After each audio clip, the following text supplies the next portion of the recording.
Love doesn't always break loudly. Sometimes it slips. In a word. In a moment. In a truth you were never meant to hear. This is Breakup Diaries. Stories about what really happens after love begins to fall apart. It was supposed to be a normal night. That's what makes it harder to explain. Nothing dramatic. No warning signs. Just quiet, comfortable familiarity, the kind that makes you believe you're safe. Ethan was lying beside me, one arm draped lazily across my waist, his voice low and relaxed as he spoke. I wasn't even fully paying attention at first, just enjoying the moment, the calm, the illusion that everything was exactly as it should be. And then he said it. Leela's. Not my name. The word hung in the air like something fragile that had just shattered. For a second, I didn't react. I couldn't. My brain refused to process it, like it needed a moment to catch up with what my ears had already heard. Sorry, he said quickly, shifting slightly. I didn't mean I'm just tired. Tired. That was his explanation. I turned my head slowly, studying his face, searching for something, anything, that would make that moment make sense. But he looked calm. Too calm, like it hadn't mattered, like it hadn't meant anything. Did you just call me Leela? I asked, keeping my voice light, almost playful. He let out a small laugh, brushing it off. No, come on, you're overthinking it. Overthinking.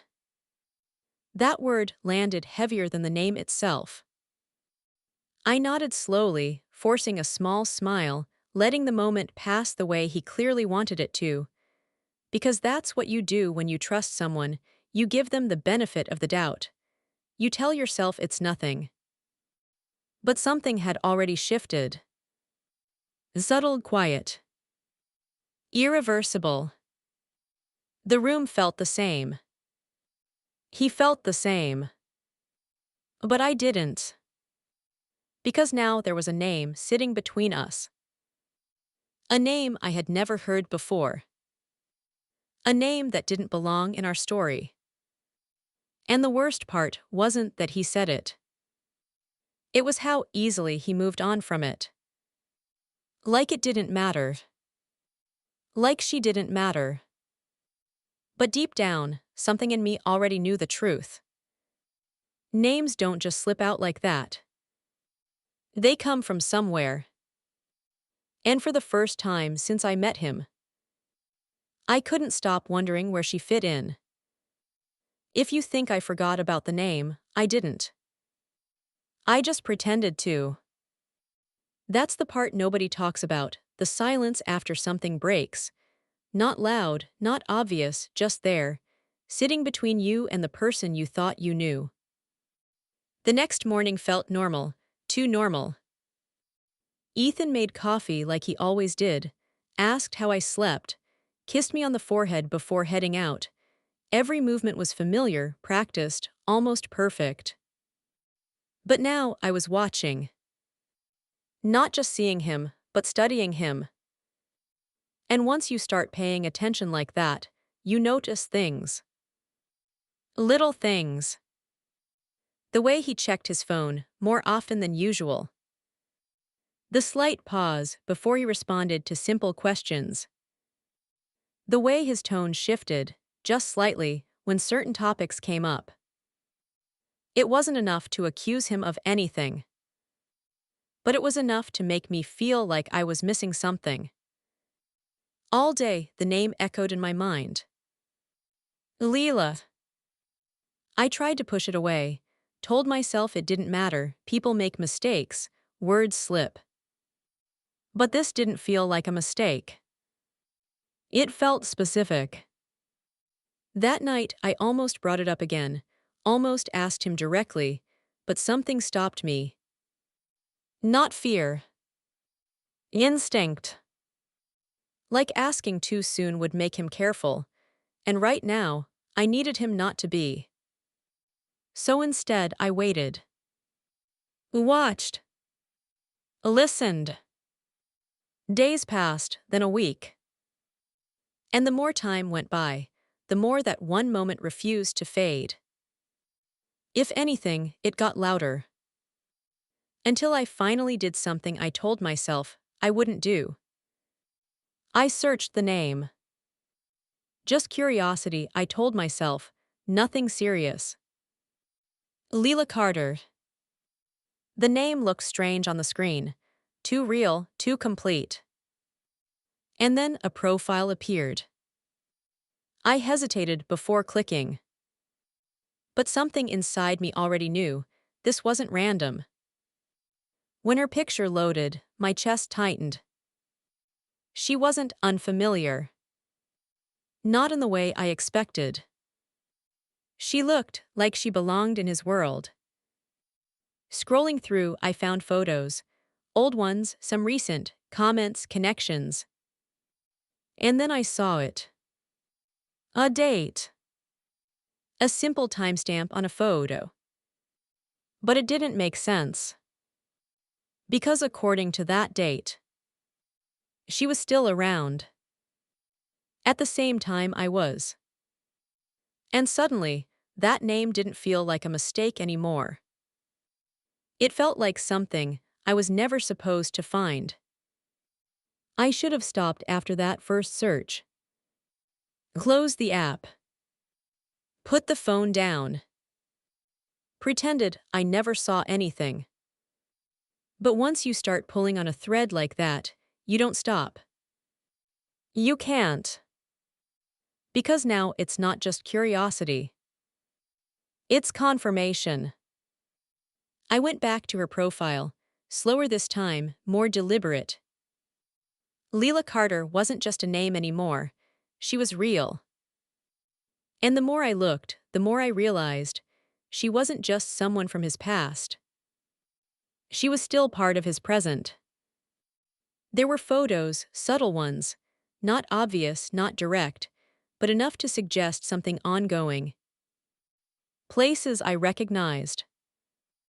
Restaurants Ethan had taken me to. Moments that felt familiar. Too familiar. My chest tightened as I scrolled. I checked the dates again, then again. Trying to prove myself wrong. But the timeline didn't lie. It overlapped. Not before me. Not after me. During me. The realization didn't hit all at once. It crept in, slowly, quietly.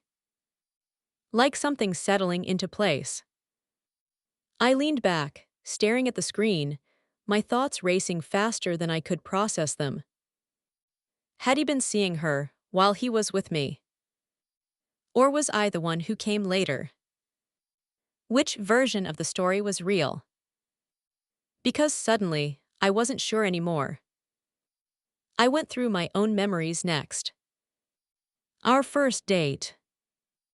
The night he said he loved me. The weekends we spent together. Every moment I thought was ours. Now felt shared. Recycled. Like I had stepped into a life that was already in progress. And the worst part. I didn't even know what role I was playing in it.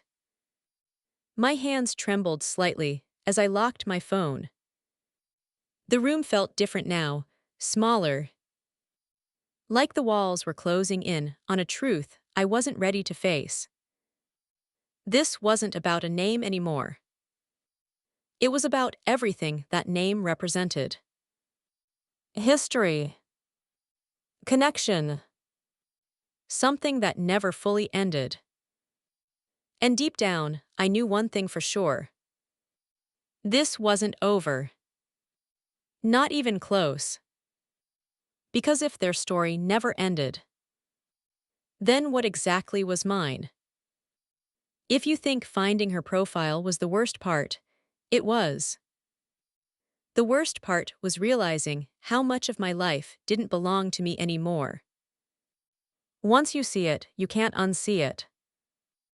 Every memory started to shift. Every moment I thought was ours began to feel borrowed. I went back through everything: messages, photos, dates, looking for proof that I was wrong. But instead, I found patterns. Clear ones. There were nights Ethan told me he was busy or working late. Nights I didn't question because I trusted him. Now those same nights lined up with her posts. Same locations. Same time frames. Different stories. Same man. My chest tightened as the realization settled deeper. This wasn't occasional. This was consistent. Carefully managed. I stared at my phone, scrolling between our messages and her page, watching the timelines collide like two realities forced into one. And then something hit me harder than everything else. He didn't just lie. He repeated himself. The same restaurant he took me to for my birthday, I saw it on her page months earlier. The same words he used when he told me he loved me, echoed in a comment he left for her. Nothing was unique. Nothing was just ours. I wasn't part of something special. I was part of something duplicated. My stomach dropped as a quiet, terrifying thought formed in my mind. What if I wasn't the only one now? What if this wasn't just about her? I sat there for a long time, trying to steady my breathing, trying to hold onto something real. But everything felt staged. Rehearsed. Like I had walked into a story that was already written, and I didn't even realize I was sharing the script. When Ethan texted me that night, "Miss you, can't wait to see you," I didn't respond. Not right away.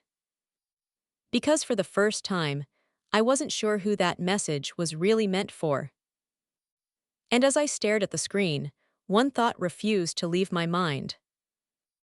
I wasn't the only one.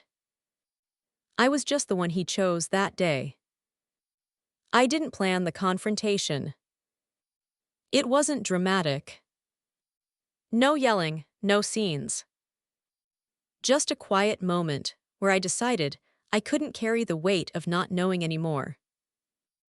Ethan was sitting across from me, completely unaware that everything had already changed. "You called me Leela," I said. Just like that. No build-up, no hesitation. He froze for a second, then forced a small laugh. "We're still on that." "Yes," I said calmly, "we are." Something in my tone must have shifted because his expression changed. Slightly, carefully. "I told you it was nothing," he replied. I leaned forward, my eyes locked on his. Then why does she exist? A silence. Not confusion, not denial. Just silence. And that told me everything I needed to know. I saw her profile, I continued. I saw the dates, the places, the overlap. His jaw tightened. His composure cracked just enough for the truth to slip through. "It's not what you think," he said quickly.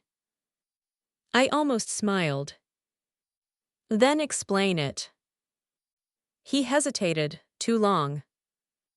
"She was before you," he said finally.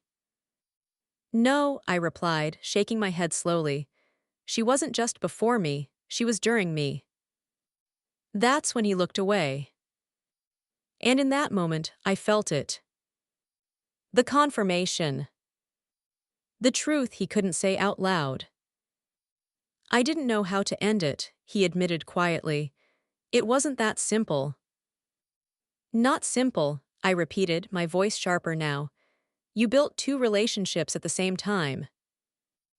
"It wasn't like that," he said, defensive now. "Then what was it like?" He ran a hand through his hair, frustration building. I cared about both of you. The words hit harder than I expected. Not because they were shocking, but because they were honest. And honesty, at this point, felt worse than the lie. So I was what? I asked. A replacement, a distraction. No, he said quickly. You were real to me. Then why did you say her name? That question lingered in the air longer than anything else. Because this time, he didn't answer. He didn't need to. His silence said it all.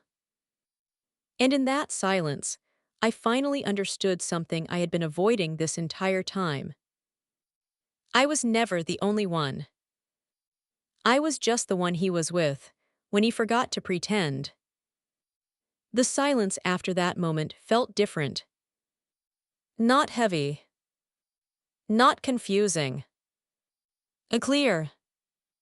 For the first time since he said her name, I wasn't searching for answers anymore. I already had them.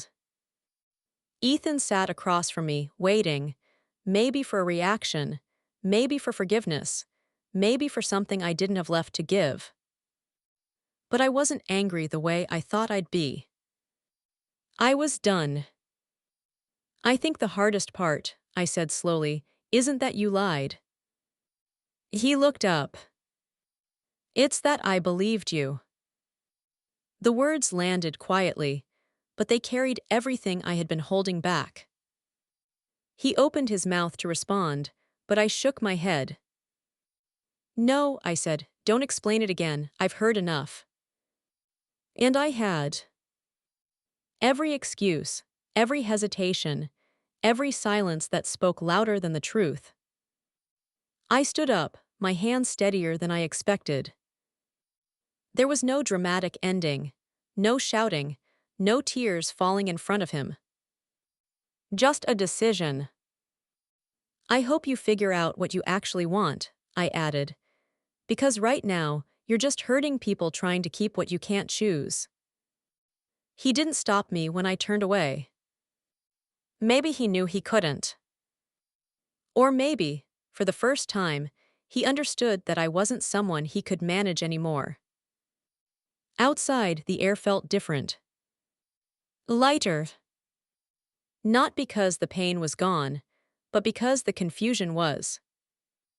And clarity, even when it hurts, feels like freedom. As I walked, I replayed everything in my mind. The moments I thought were real. The words I thought were mine. The version of him I believed in. And strangely, I didn't feel the need to hold onto any of it. Because now, I understood something I hadn't before. It wasn't the name that broke me. It was the truth behind it. A truth that had always been there, waiting. And somehow, despite everything, I was grateful it slipped out. Because without that one mistake, I might still be there. Still believing. Still living in something that was never fully mine. As I reached the end of the street, one question lingered quietly in the back of my mind. Not about him, but about myself. If he had never said her name, how much longer would I have stayed in a story that was never really mine?